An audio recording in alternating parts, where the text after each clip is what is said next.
we'll close the door just so. If you could, thanks, Harold. Thank you.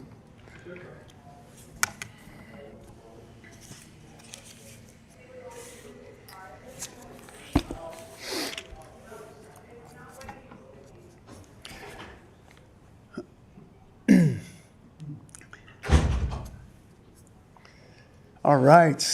Good morning. Good morning, everyone. Welcome to those joining us in person here in Cone Chapel. Welcome to those joining us online. My name is Rabbi Taff, filling in for Rabbi Ari Sherman, who is away at a conference today. Welcome to Mitzvah of the Month. It's a class that Rabbi Sherman has been teaching now for the last number of months, delving into different topics, specifically about various mitzvot. And so as we begin today, we'll begin with the bracha, the blessing for studying Torah. Baruch atah Adonai Eloheinu melech haolam, asher kitshanu mitzotav v'tzivanu la'asok b'divrei Torah. Amen, amen.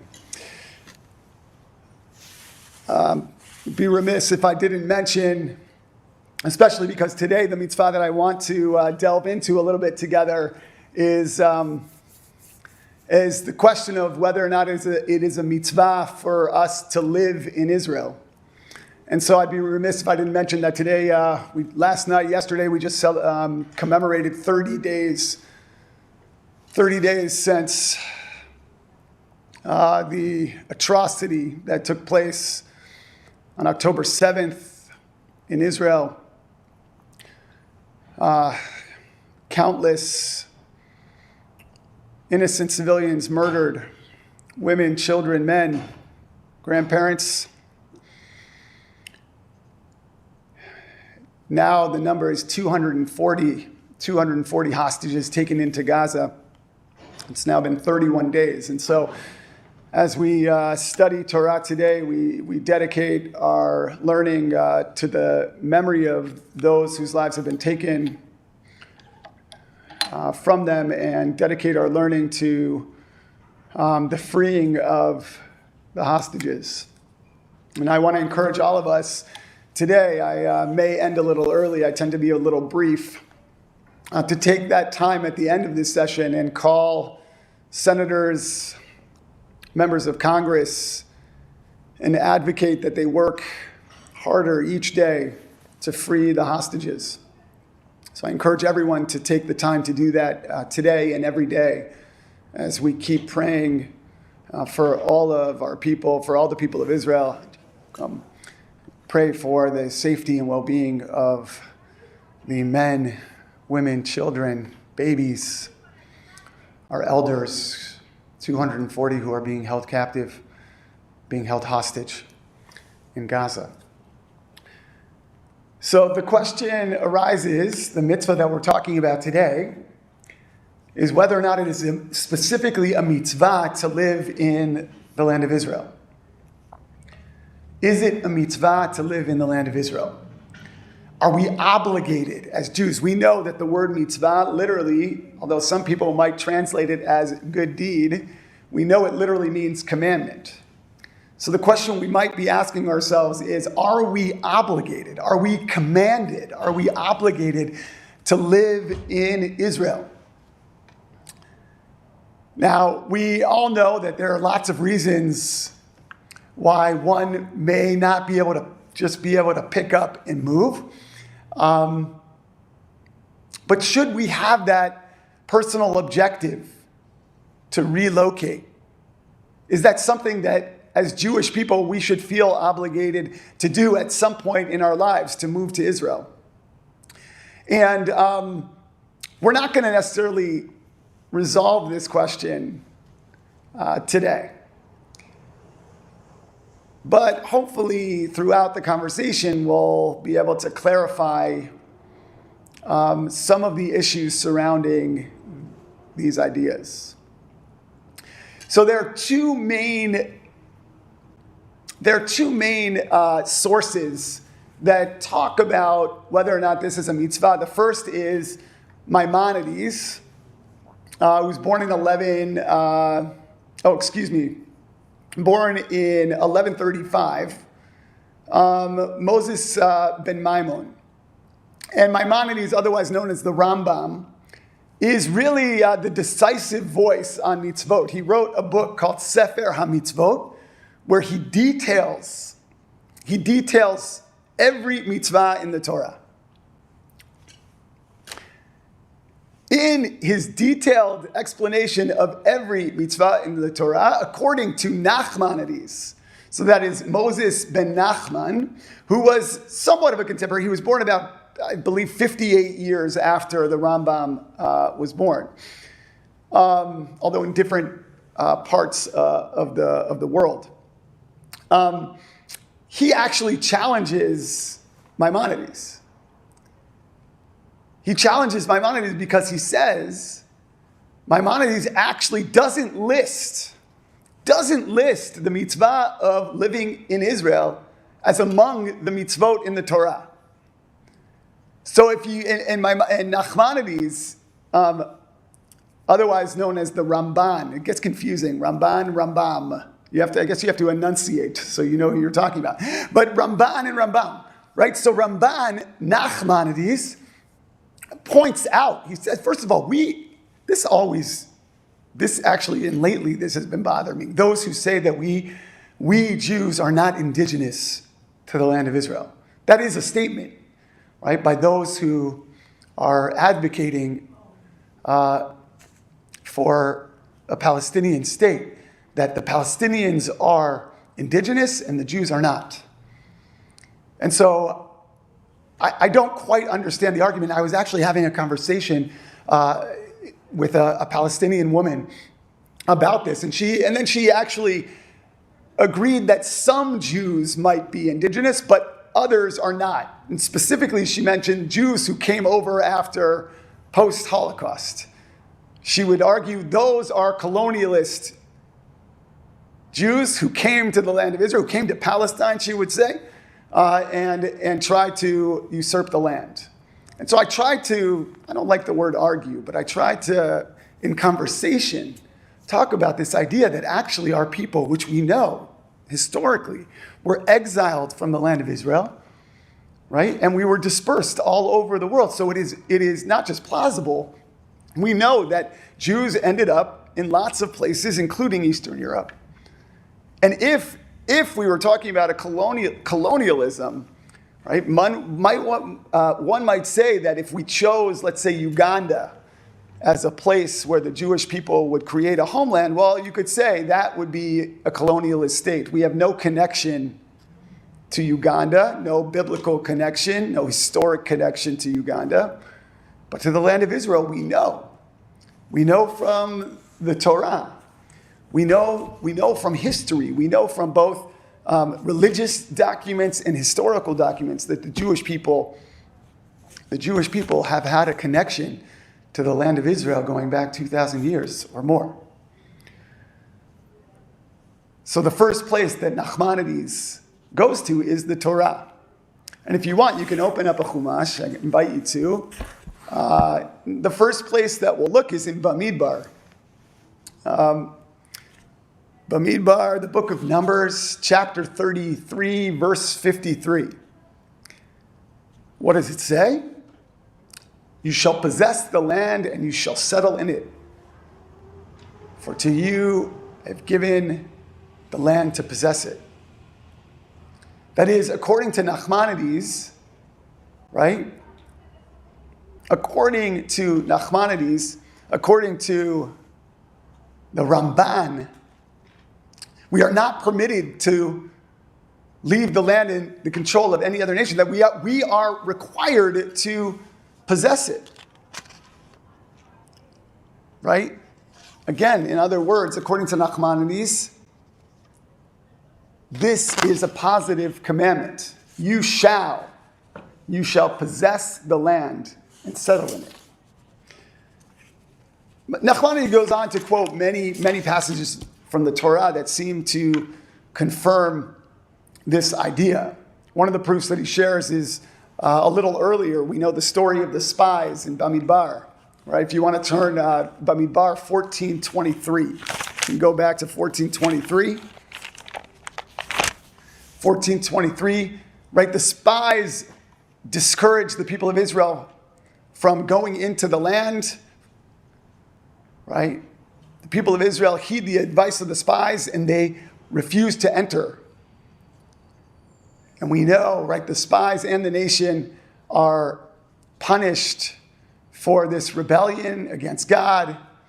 And as a result, right, of refusal to enter, they are condemned to wander in the wilderness for 40 years. Right? What Nachmanides would say, the clear implication of this, right, is that they are commanded to, again, possess the land, to go into the land, and they rebelled against God by refusing to do it. So if you were just to follow Nachmanides, what do you think he would say? Pack up. It's time to move. Each and every one of us, like our ancestors before us, should move to the land of Israel. Right? There is justification from our text that says the people of Israel shall possess the land. It is our obligation to live in it. Right? Possibly.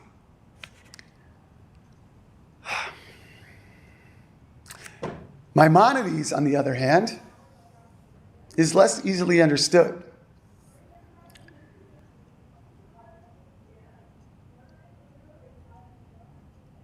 Maimonides actually, again, going back to the Sefer HaMitzvot, the book of commandments that Maimonides has gleaned from the Torah, he actually does not count possessing the land or living in the land as a mitzvah. It is not a mitzvah to possess the land. Yes, you can live there, but you don't have to live there, and it is not obligatory to live there.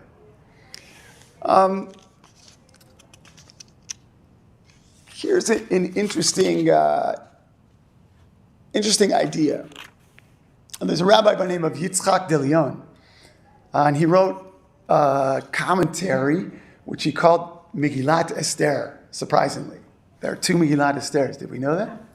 Apparently there are. And it's actually this rabbi's, Rabbi Yitzchak de Leon's commentary on Maimonides' Sefer HaMitzvot, on Maimonides' book of the commandments. And in the Megillat Esther, he offers a well-known explanation of Maimonides' position.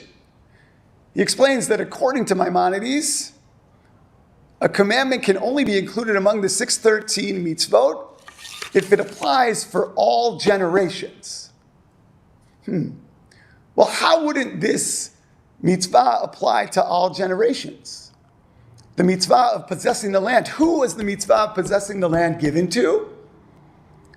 According to Rabbeinu Yitzchak de Leon, he says that was given to Moses, given to Joshua. But that's where it stopped. So it wasn't required. It was only required at that time, in that moment, for those people. Just like for example, on Mount Sinai, when we received the Torah, the time only Moshe could go up to receive the Torah, in that moment, it was Moshe. It doesn't say no one else can follow up the mountain in other generations, but in that moment, in the same way,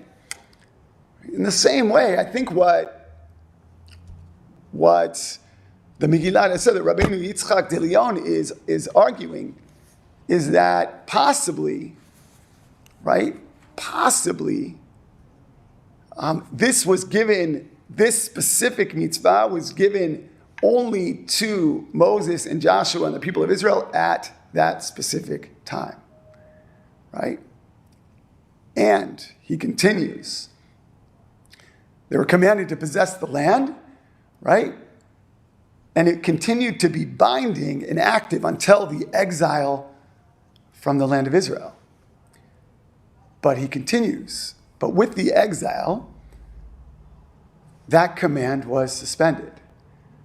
That is, once the people of Israel were exiled from Israel, they weren't commanded to return.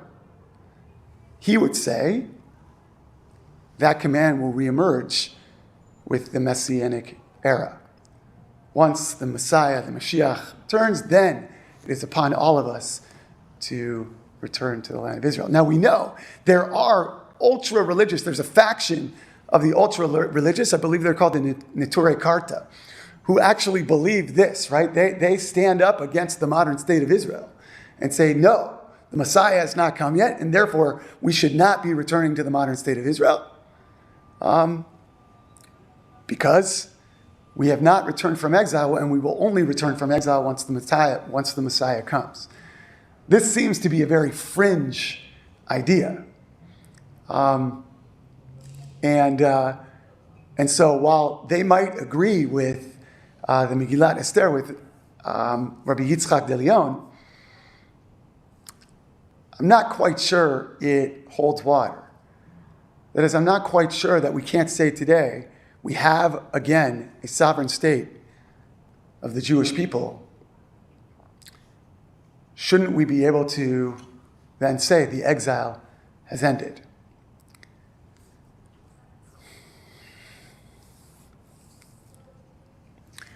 So another contradiction, and actually that we find found in Maimonides' comments on its Mishnah Torah regarding the significance of the land.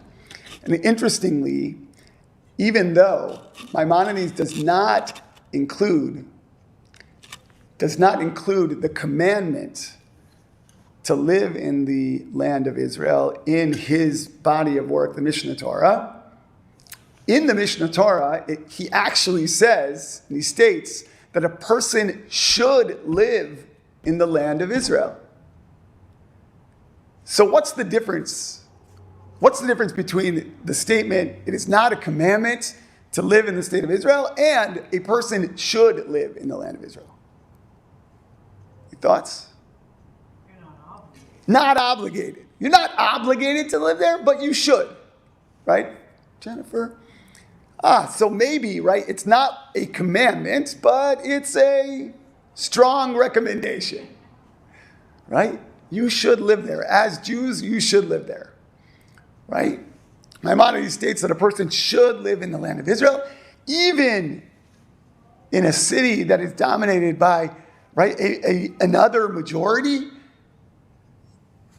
And he explains that it's prohibited to leave the land of Israel even to live in a city that is predominantly populated by Jews. So let's take that for a second. So you don't have to live in Israel. You're not obligated to live in Israel, but what did it say at the end there? He explains that it's prohibited to leave the land of Israel, even to live in a city that is predominantly populated. So you don't have to live there, but once you are there, you can't leave.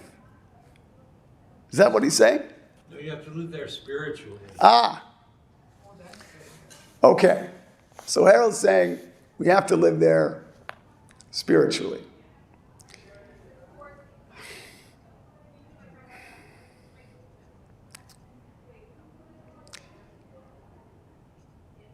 So I think that's where we're going to go.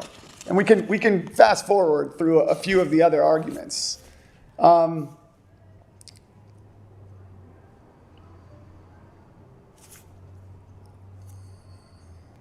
that's not necessarily true. In times of danger, maybe you have to go. And that is something that is said, that there are 4 reasons why someone can leave the land of Israel. It's later stated in the Talmud, there are 4 reasons one can leave the land of Israel. 1 is to study Torah. So if you found a teacher that was the right teacher for you, that was outside the land of Israel, and that was the Torah you wanted to learn, you have permission to leave. 2 would be to find a partner life. If you haven't found one within the land, you can leave to find a partner. The 3rd reason, I believe, was persecution. And the 4th reason, you'll have to come back next time to find out.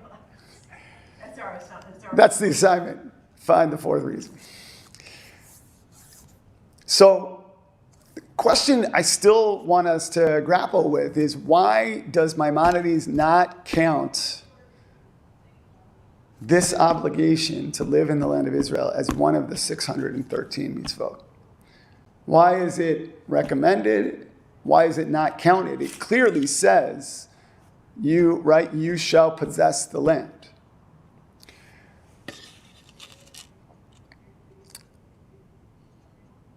And so,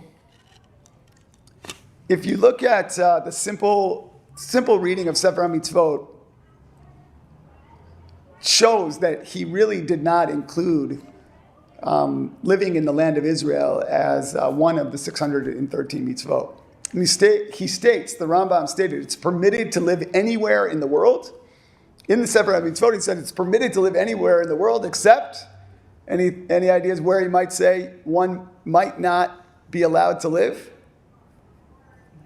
Egypt, except Egypt. Why Egypt? Why do you think he says Egypt?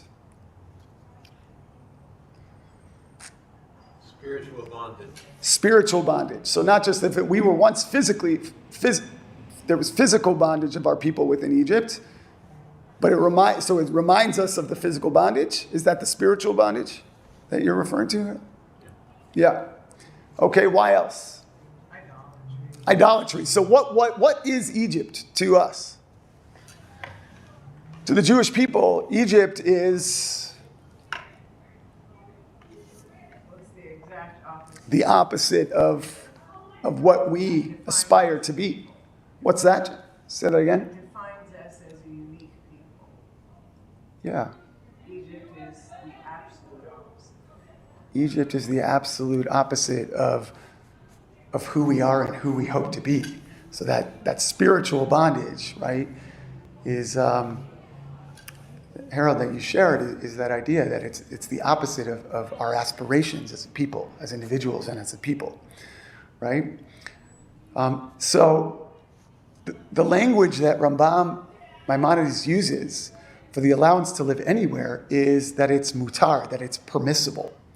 And in the Mishnah Torah, it allows for it to be permissible and acceptable to live in other places, to have an alternative to living in Israel. Right?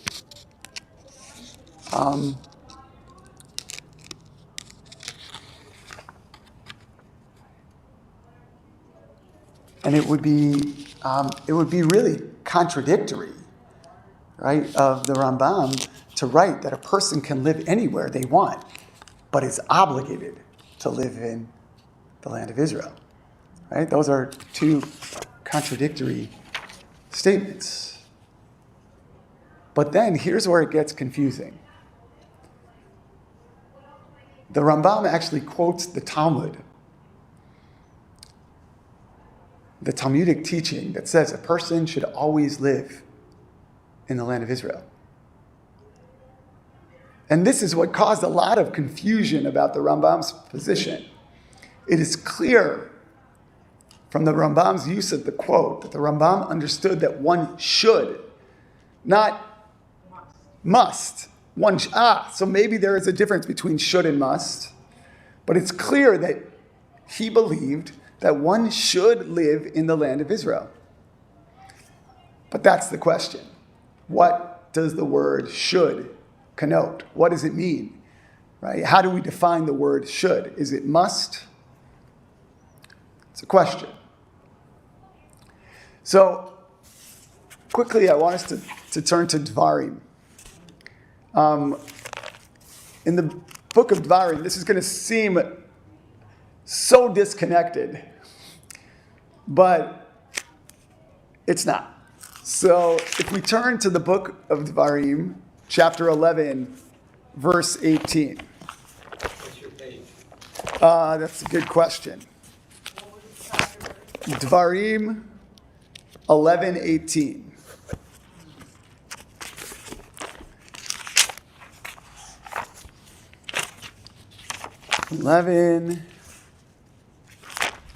Here we are.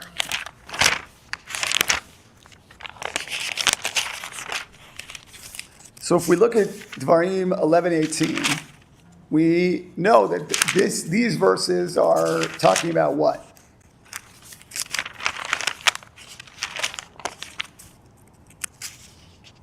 Well,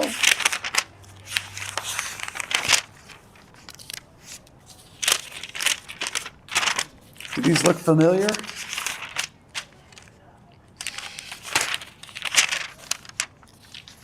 Ten, 11.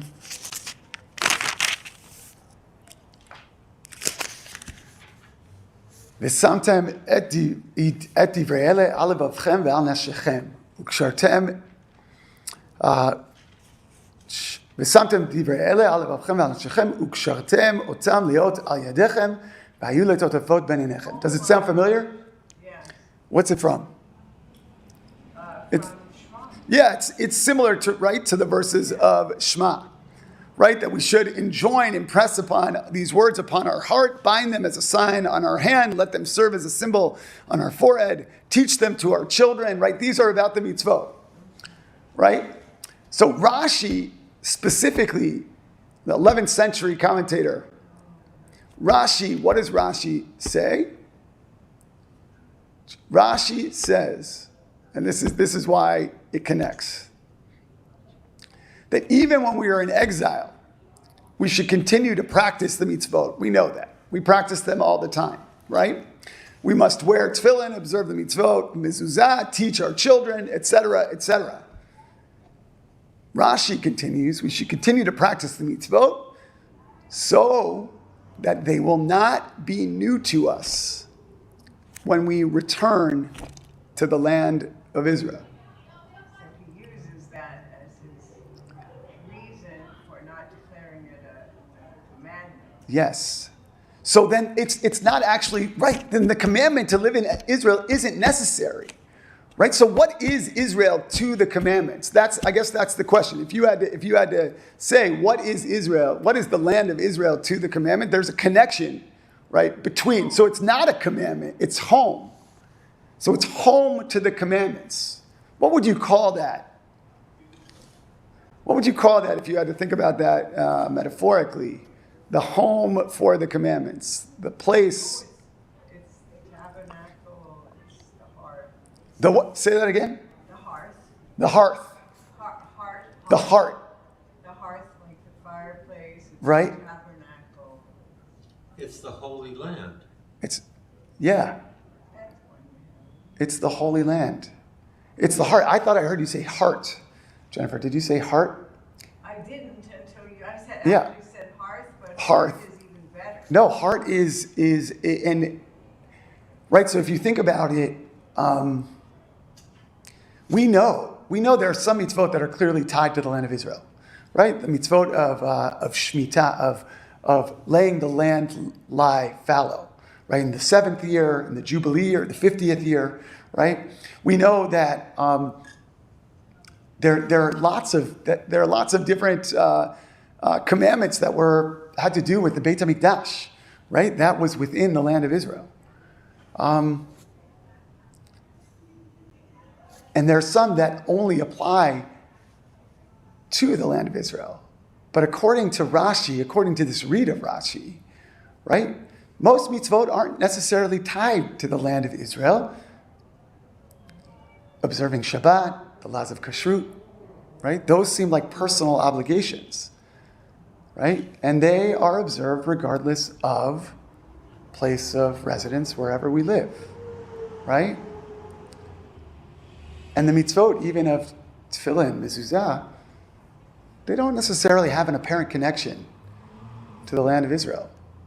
Yet according to Rashi, right, the observance of these mitzvot, Shabbat, kashrut, mezuzah, tefillin, all of that, the observance of those mitzvot where we're outside of the land, right, is a practice for our return. You know what it reminds me of? Yeah. For one brief moment, in honor of Cantor Feldman and Yeah. Benjamin, when you think of music, of piano, and you hit a tone, so to think of that as home, but you hold the same key down, no sound. It resonates, that string vibrates with the fundamental sound of the home key. Yes. It creates an echo It creates an echo in that home key. Yeah, but Yeah. the question I have is that, think back a year ago, when there were all these protests in Israel, why is this incredible response when Israel is threatened? So if you don't have to, if you should, but you're not commanded to live there, when Israel is threatened, I mean, this outpouring of commandment to support Israel, which comes every Shabbat from the pulpit, how does that fit with, well, you should, but you might, but now you must? I mean, isn't that what people are now saying? You must Support Israel. So, Well, so what I would say that that Rashi is arguing here is that all of these individual mitzvot are part of an integrated system. So even though we're outside of the land, even though we are not, even though we're not physically there, we are physically connected, right? So if you think about the idea of the heart, we have to finish up, and we'll finish up in a moment. If you think about the heart, right, what does the heart do? The heart, if you think about it from a biological standpoint, what does the heart do? It pumps blood, right, to the rest of the body. And so maybe that is what Rashi and maybe even what Maimonides is arguing, is that is the heart. Is that Israel is the heart that pumps the blood to the rest of us. So while it's not a commandment to live there, the commandments come together because they're a part. They're receiving the life force from the heart, from the land. I don't know if that answers your question. Like if the roots die, the tree dies.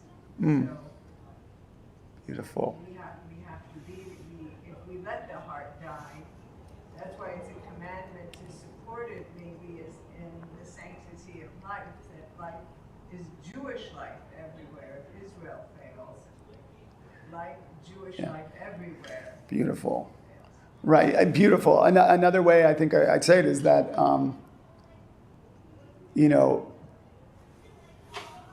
the individual mitzvot were given to be fulfilled as a part of the totality of this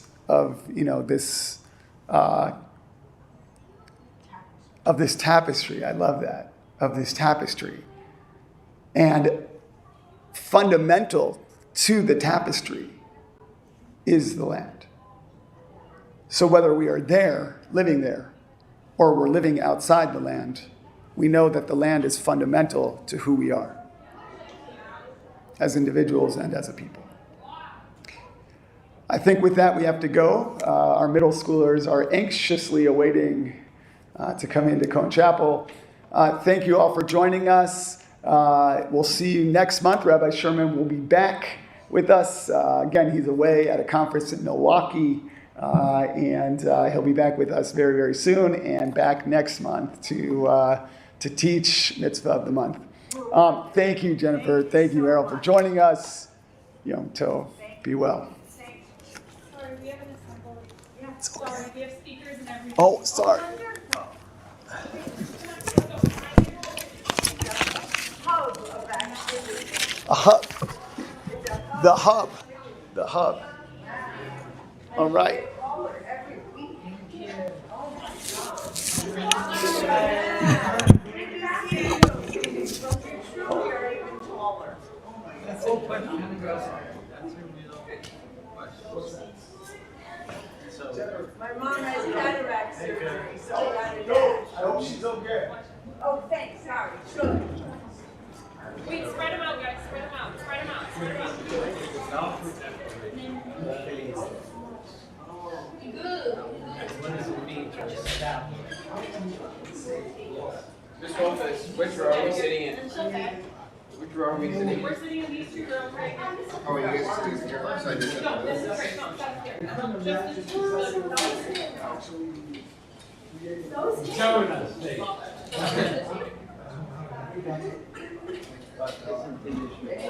I really saw you do it. John and Kay, come grab this. Benji, come grab this. Eliezer, come grab this. Please be careful. It's heavy.